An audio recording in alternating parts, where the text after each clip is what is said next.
Hey guys, it's Brynn. I wanted to introduce you to Bill, my friend Bill. He's got a heck of a background. Been working with him on positive intelligence. You guys have all gone through that program and have experienced the benefit of it.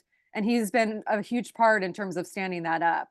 And we've got some big visions in terms of where we want to go. I've heard, some of the feedback that we've talked about, and I think we can create something really special here. And I wanted to bring Bill into this conversation. So, Bill, I will Yes. hand it over to you.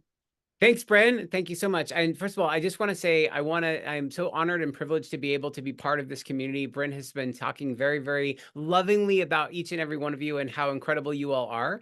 What I wanted to do is share a vision, and I want to make sure that that vision makes sense. And if it does, then I think we have some really cool things in store together. But I just want to do a check-in before we go too far. So, the purpose of my life is to eradicate scarcity and help every person tap into their infinite abundance. So what the hell did that mean?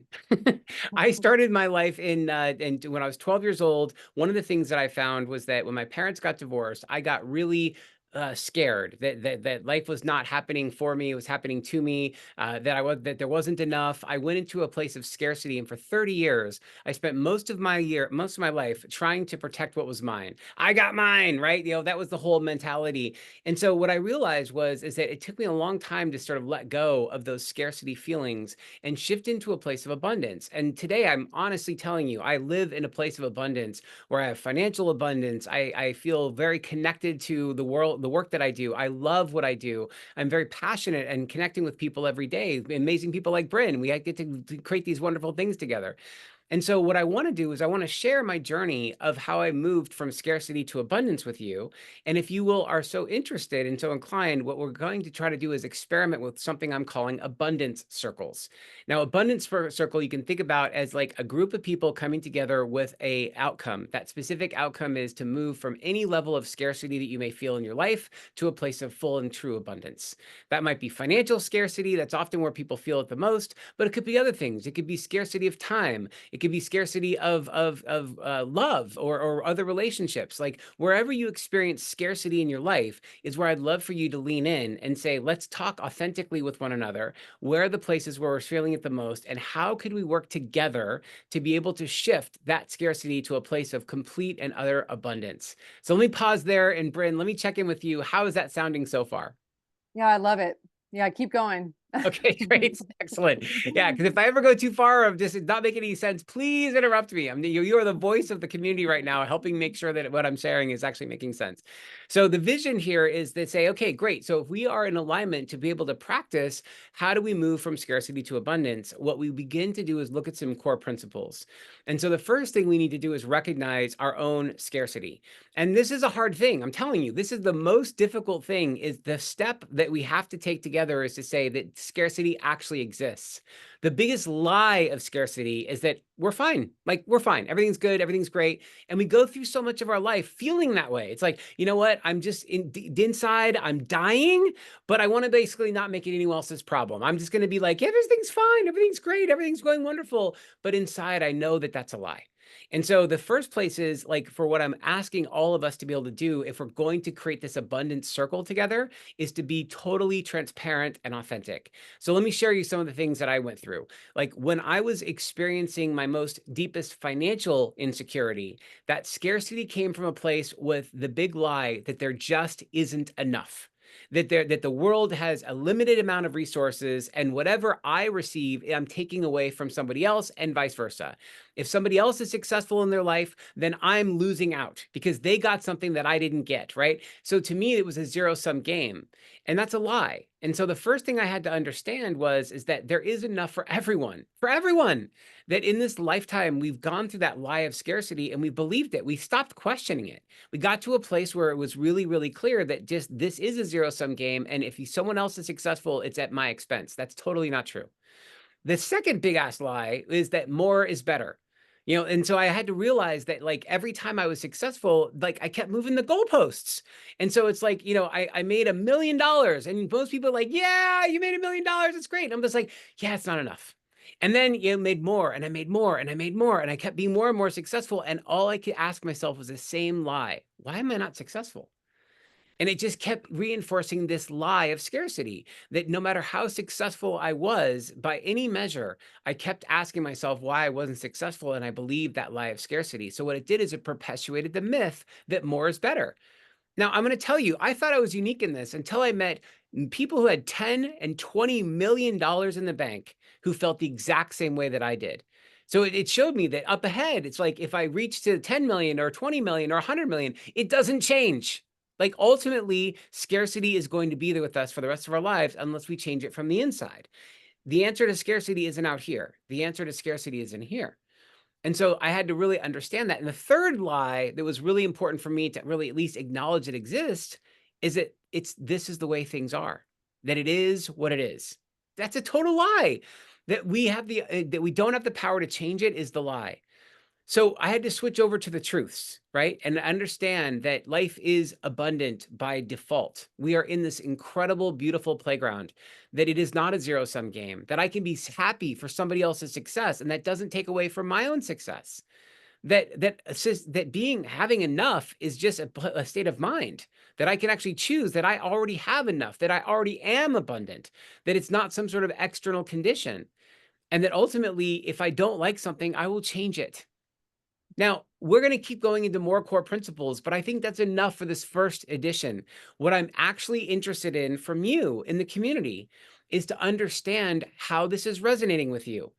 How are you living with this, the any of these three lies, or maybe all three of them? Are you experiencing that zero sum game someplace in your life, even in love?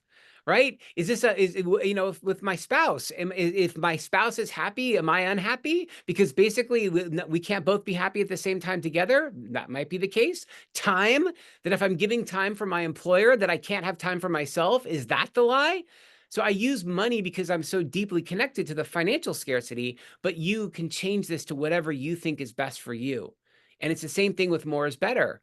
And the same thing with, that this is the way things are. If you can shatter those lies, then I think we can start together to rebuild and move from a place of scarcity to abundance. So Brynn, let me pause again. What do Yeah, you I love yeah, I love that because I think some of this is about emotional abundance as well. totally? In terms of the scarcity piece, and maybe it isn't, it's relationships. Yes, there's a financial, the career, but a lot of this is just the how do I get into emotional abundance versus emotional scarcity, That's right. as just like the simple like first step Yeah. in those parallels. And so I think, if we can start to have an open conversation about this, Mhm. we can start to begin to share our own perspectives. And I'll go full circle back to where I started. Like, I know that I'm going to do my absolute best to help each and every one who's following along in our journey to move from scarcity to abundance. And here's what I know for a fact: I'm going to get it wrong. And I know Mhm. that I'm going to get it wrong, because just because I did it in my journey doesn't mean it lands with you in your journey. And so this is where I could absolutely use your support and help. I'm not here to say this is the answer. I'm saying I've identified a really deep problem that affects most of humanity. And what I'm mostly interested in is, where are you seeing the truth of these connections, and how are you applying what you're learning, and how could you apply what you're learning? And if you give me that feedback, what that means is that I can refine these core principles to a place that is accessible to every human. If you help me understand what's landing and what's not landing, I can refine the way I'm sharing it.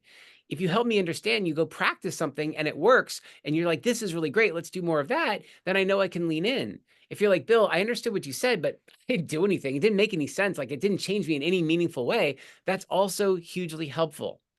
See, being clear is being kind. That was from Brene Brown, right? Being clear is being kind. Being unclear is unkind. So if I'm telling you something that isn't resonating for you, I'm genuinely asking for you to give me that feedback. If I'm telling you something that is resonating for you, then I also am interested in that too. So whatever is accurate or true for you, I love that feedback loop, because it'll help us help so many. My goal is to help a billion, with a B, a billion people. I cannot do that without support. And we're Mhm. starting this very early in grassroots right now. So this is the best time for us to get some feedback and understand how to make the kind of global impact that I want to make. Yeah. Yeah, and I think, we've talked about this as our in our little pod, in terms of it starts with us first, it starts with ourselves, then our team, and then our community. And if we can be the leaders in terms of designing this, Bill has the contacts and the resources to help us expand and actually be, the first to this and helping design out. And that's where we're seeing this start here. It's gonna be a messy start, but if we can create something, you know, we all have a bigger purpose here. And we can start to create it small. And if we can start it within this one, we can start it anywhere. Right. And we can be that change, and it starts with us. And there's beauty in the messiness, you know, because Mhm. it means that there isn't a framework that is so rigid. This is a beautifulness in saying, like, hey, I have an authentic desire to make a shift so that everyone can experience their own abundance. And if you are committed to a similar shift, if you understand that there's any type of scarcity that you would like to eradicate in your life, this is a place to play. And that's it. We just want to play. So my Mhm. invitation is to be okay with the messiness, to be able to play. And if this isn't for you, that's good feedback too. But essentially, Britt and I are looking to see how can we both add value and learn from each other. And if that's something that you're up for, then let's play. Let's try it out and let's see how it goes. What I told Brynn is that we get this out there to the community and see what the general response is. If this is something that's interesting, then we'll keep going. We'll add some more content. We'll add some more recommendations, maybe an assignment. If you want to do a book club, I've got some great resources. We can play around with that too. I'm open to how this looks and how it unfolds. But for now, it's just, are you in? That's the first question. Does this sound like something you want to do? And if the answer is no, I'm okay with that too. But if it is yes, then let's play. Yeah. Yep. Love it. Great. Then I think that Yeah. concludes for today. I will stop the recording. But Brandon, is there anything else you want to add before I stop the recording? No, I'm excited, and I think that, you know, the discussions we've been having internally too is there's a lot of excitement, and there's a lot of need. Yeah. We see the need.